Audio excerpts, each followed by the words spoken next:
আসসালামু আলাইকুম everyone, welcome to my channel. আজকে আমি আপনাদের জন্য নিয়ে আসছি সবজি খিচুড়ি। এখন শীতকাল, সবজি দিয়ে খিচুড়ি রান্না করলে খেতে কিন্তু দারুণ লাগে। দেখে নিন প্রস্তুত প্রণালী। প্রথমে আমি এখানে নিয়ে নিচ্ছি চাল পরিমাণ মতো। যে যতটুকু খিচুড়ি রান্না করতে চান ওই পরিমাণ চাল নিয়ে নেবেন। দিয়ে দিচ্ছি দু ধরনের ডাল। আমি এখানে মশারি ডাল আর মুগ ডাল ব্যবহার করেছি। আপনারা চাইলে তার সাথে অন্যান্য ডালও ব্যবহার করতে পারেন।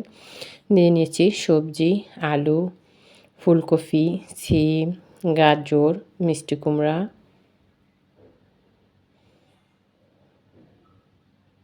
বেগুন। এই সবজিগুলো দিয়ে আজকে আমি খিচুড়িটা রান্না করব। সবজিগুলো ভালোভাবে ধুয়ে নিয়েছি। চালটাকেও ভালোভাবে ধুয়ে আমি কিছুক্ষণ ভিজিয়ে রেখে দিয়েছি। এখন আমি চুলায় দিয়ে দিচ্ছি পরিমাণ মতো তেল, দিয়ে দিচ্ছি গোটা মশলা, এলাচ, দারচিনি, লং, গোলমরিচ দিয়ে আমি তেলের সাথে একটু মশলাটাকে ভেজে নিয়েছি। ভেজে নিয়ে এখন আমি এটাতে দিয়ে দিয়েছি পেঁয়াজ কুচি। পেঁয়াজটাকেও আমি হালকাভাবে ভেজে নিয়েছি। আর এই তো দেখুন পেঁয়াজটা ভাজা হয়ে গেছে। এখন আমি এটাতে দিয়ে দিব আদা রসুন বাটা। আদা রসুন বাটাটা একসাথে মিক্স করা ছিল, এজন্য আমি আদাটা এক্সট্রা করে দিইনি। এখানে আমি 4 টেবিল চামচ আদা রসুন বাটা দিয়েছি। দিয়ে আমি তেলের সাথে মশলাটাকেও ভালোভাবে ভেজে নিয়েছি। আর এই তো দেখুন মশলাটা ভাজা হয়ে গেছে।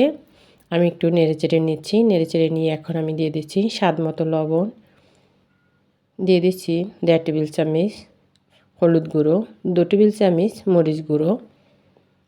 আপনারা যে যেরকম ঝাল খেতে পছন্দ করবেন মরিচ গুঁড়োটা ওইরকম দিয়ে নেবেন।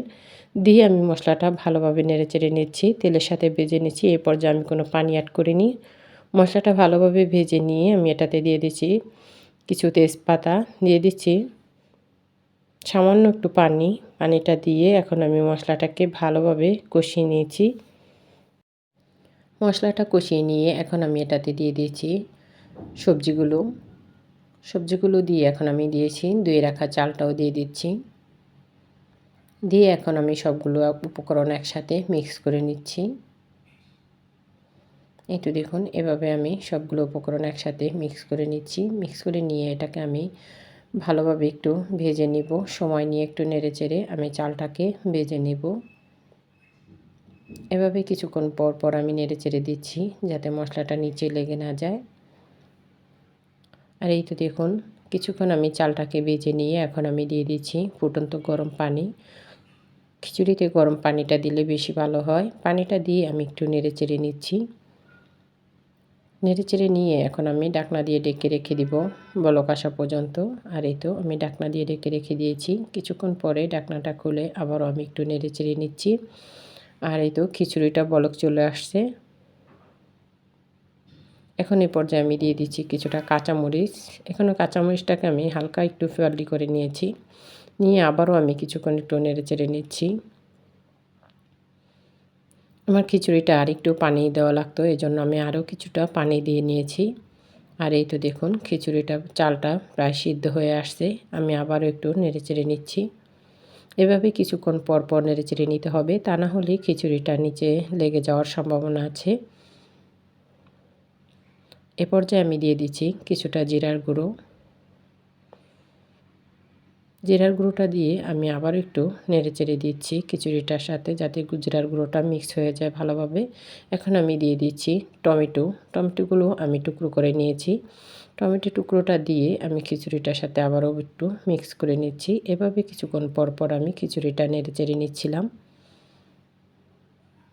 এই খিচুড়িটা একদম ঘন হবে না, একদম পাতলাও হবে না। আর এই তো খিচুড়িটা প্রায় হয়ে আসছে। এ পর্যায়ে আমি দিয়ে দিচ্ছি কিছুটা ধনেপাতা কুচি। ধনেপাতা কুচিটা দিয়ে আমি নেড়েচেড়ে খিচুড়িটার সাথে ধনেপাতাটাকে ভালোভাবে মিক্স করে নিয়ে এখন আমি খিচুড়িটাকে নামিয়ে নিব। খিচুড়িটা দেখুন মাশাআল্লাহ দেখতে কতটা সুন্দর হয়েছে। আর এই খিচুড়িটা যখন নামিয়ে নিব তখন আরও ঘন হয়ে যাবে খিচুড়িটা। আর এই খিচুড়িটা খেতে কিন্তু দারুণ মজা। শীতকালীন সময় সব ধরনের সবজি পাওয়া যায়, আর এভাবে খিচুড়ি রান্না করলে খেতে কিন্তু খুব ভালো লাগে। এখন আমি খিচুড়িটা নামিয়ে পরিবেশন করে নিচ্ছি। দেখুন খিচুড়িটা মাশাআল্লাহ দেখতে কতটা সুন্দর হয়েছে আর কতটা লোভনীয় হয়েছে। খিচুড়ির সাথে যদি 4 ধরনের ভর্তা, লেবু আর সাথে জলপাইয়ের আচার থাকে তাহলে তো কোনো কথাই নাই। আপনারা এভাবে একবার হলেও এই খিচুড়িটি বাসায় রান্না করবেন। সবাই ভালো থাকবেন। আল্লাহ হাফেজ সবাইকে।